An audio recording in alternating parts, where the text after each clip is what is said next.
Welcome students. आज हम SST start करने वाले सोशल स्टडीज, जिसमें इसके पहले हम सभी लोग पढ़ चुके हैं कि एसएसटी क्या होता है। एसएसटी एक ऐसा सब्जेक्ट है जिसमें हम हिस्ट्री भी पढ़ते हैं। हिस्ट्री यानी कि हमारा जो इतिहास, हमारा पहले जो हमारे साथ हो चुका है।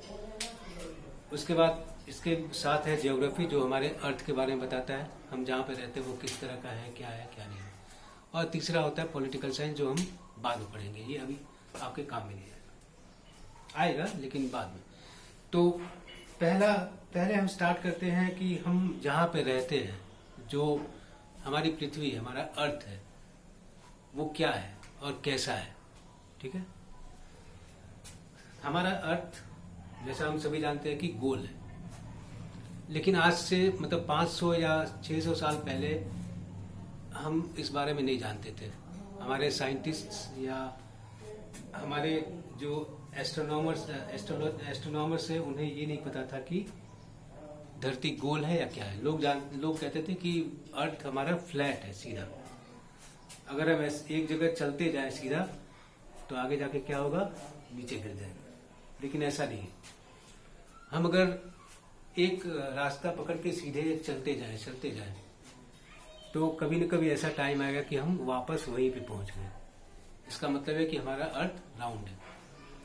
लेकिन ये अर्थ इतना बड़ा है कि हम इस अर्थ के हर एक कोने में नहीं पहुंच सकते जानने के लिए कि कहाँ क्या है, क्या नहीं है। अगर कोई जानना चाहे कि अर्थ पे कहाँ क्या है, वो अब खुद से घूमकर देख के बता सके, तो ऐसा नहीं हो सकता। इसके लिए उसे बहुत समय लगेगा, बहुत कष्ट होंगे। इसको आसान बनाने के लिए हमने हमारे अर्थ का एक मॉडल बनाया है। हमारे जो साइंटिस्ट हैं, उन्होंने एक मॉडल बनाया है जिसको ग्लोब कहा जाता है। इस ग्लोब की हेल्प से हम जान सकते हैं कि पूरे अर्थ पे कहाँ पर क्या है, क्या नहीं है। ठीक। ये एक अर्थ का ट्रू रिप्रेजेंटेशन कहलाता है। True representation of the earth. अब ये अर्थ का जो सरफेस है वो बहुत बड़ा है, और हमारे लिए उस सरफेस के हर एक पार्ट पे जाना आसान नहीं है। इसीलिए हमने ग्लोब बनाया, जो कि अर्थ का एक मॉडल है। और वो हमें हमारे अर्थ पे जितने भी कॉन्टिनेंट्स हैं, जितने भी कंट्रीज हैं, जितने माउंटेन्स हैं, जितने सीज हैं, जितने ओशंस हैं, हर चीज के बारे में वो ग्लोब हमें बताता है। और लेकिन इसमें एक प्रॉब्लम क्या है, जैसे अर्थ है, हम अगर अपने अर्थ से सन या मून को देखते हैं, सूरज या चांद को, तो उसका एक ही हिस्सा में दिखता है, उसके पीछे क्या है ये हम नहीं देख पाते। उसी तरह अगर स्पेस से हम अर्थ को देखेंगे, तो वहां से भी हमें अर्थ का एक ही हिस्सा दिखाई देगा, सामने वाला। और इसी कारण दिन और रात होता है। जो हिस्सा अर्थ का सन के सामने होता है, वहां दिन होता है। जो पीछे होता है, वहां पे रात होती है, क्योंकि वहां तक सन का लाइट पहुंच नहीं पाता। उसी तरह ग्लोब भी है। जब ग्लोब को अपने सामने रखेंगे, तो उसके साथ हमारे सामने जहां तक हम देख रहे हैं वहां तक दिखेगा, लेकिन उसके पीछे नहीं दिखेगा। तो इसके लिए हमें ग्लोब को घुमाना पड़ेगा। हम अपने अर्थ को तो घुमा नहीं सकते, लेकिन ग्लोब को घुमा के देख सकते हैं कि उसके पीछे में क्या है। ठीक है। तो अगर हम ग्लोब को अच्छी तरह से देखते हैं, तो इसके दो एंड पॉइंट्स हैं। एक एंड पॉइंट ये है और एक एंड पॉइंट ये है। ठीक। ये एंड पॉइंट जो होता है वो नॉर्दर्न एंड पॉइंट कहलाता है, नॉर्थ। और ये साउथ, ये नॉर्थ की तरफ है, नॉर्थ और साउथ। और इस ग्लोब को अच्छी तरह से समझने के लिए हमने इसे दो भागों में बांट दिया है। नॉर्दर्न हेमिस्फीयर यानी उत्तरी गोलार्ध, और ये है साउदर्न हेमिस्फीयर यानी दक्षिणी। ये नॉर्थ का हिस्सा, ये साउथ का हिस्सा। तो जैसा यहाँ हमारे सामने दिख रहा है, वैसे ही पीछे भी होगा। पूरे ग्लोब को ऐसे दो हिस्सों में बांट दिया गया है।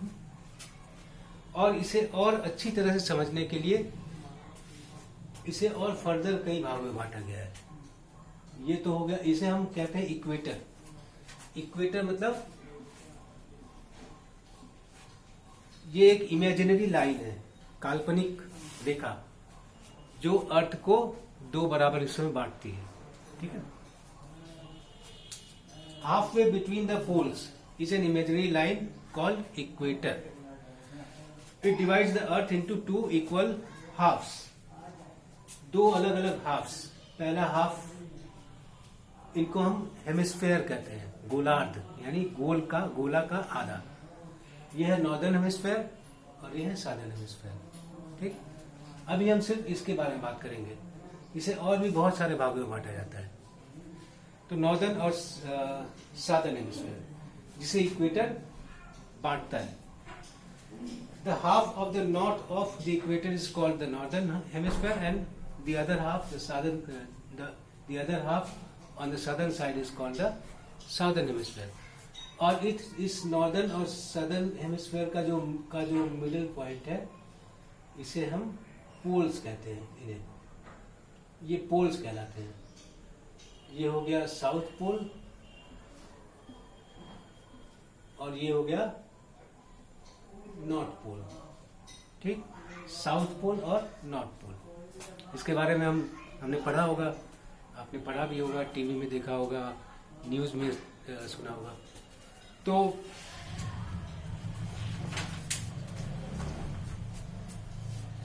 अब इसके बाद हम इसको और जब फर्दर डिवाइड करेंगे तो अलग अलग और भी इमेजिनरी लाइंस है जिनका अलग अलग नाम है और उनका यूज भी है। कितने भागों में अर्थ को बांटा गया है, कहां पर सन का टेम्परेचर ज्यादा पड़ता है, कहां सन का टेम्परेचर कम पड़ता है, ये भी हम इन इमेजिनरी लाइंस से समझ सकेंगे। ठीक है। अब जो लाइंस, ये जैसे इक्वेटर है, ये लाइन नॉर्थ और साउथ, नॉर्दर्न और साउदर्न हेमिस्फीयर को अलग अलग कर रहा है, जो कि वेस्ट से लेकर ईस्ट तक फैला हुआ है। ठीक है ना, वेस्ट से लेकर ईस्ट तक। इस लाइन को हम लोग हॉरिजॉन्टल लाइन कहते हैं और वैसे इसका नाम है इक्वेटर। ये हॉरिजॉन्टल लाइन अर्थ को दो इक्वल भागों में बांटता है।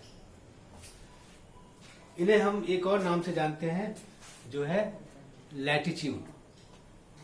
तो ये मेन लैटिट्यूड है, जो बीच का, जो सबसे सेंट्रल लोकेशन पे जो लैटिट्यूड है, इसे हम इक्वेटर कहते हैं।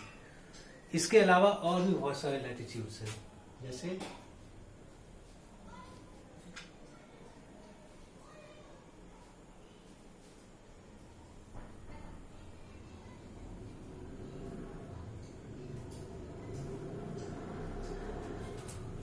अब इनमें से हर एक लैटिट्यूड का अलग अलग नाम है, इसका अलग अलग फंक्शन है। अब हम इसके बाद देखेंगे कि कौन सा लैटिट्यूड किस जगह पे है और उस लैटिट्यूड का क्या नाम है, फंक्शन है। ठीक है। और ये जो लैटिट्यूड्स है वो पैरेलली इक्वेटर से पैरेलल चलते हैं। मतलब कि अब इनका ये इक्वेटर है, तो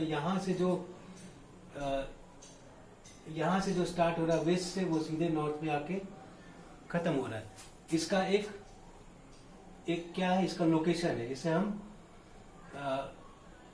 डिग्री के हिसाब से जानते हैं। जैसे मान लेते हैं अगर ये है 0 डिग्री, इक्वेटर जो है वो 0 डिग्री पे है।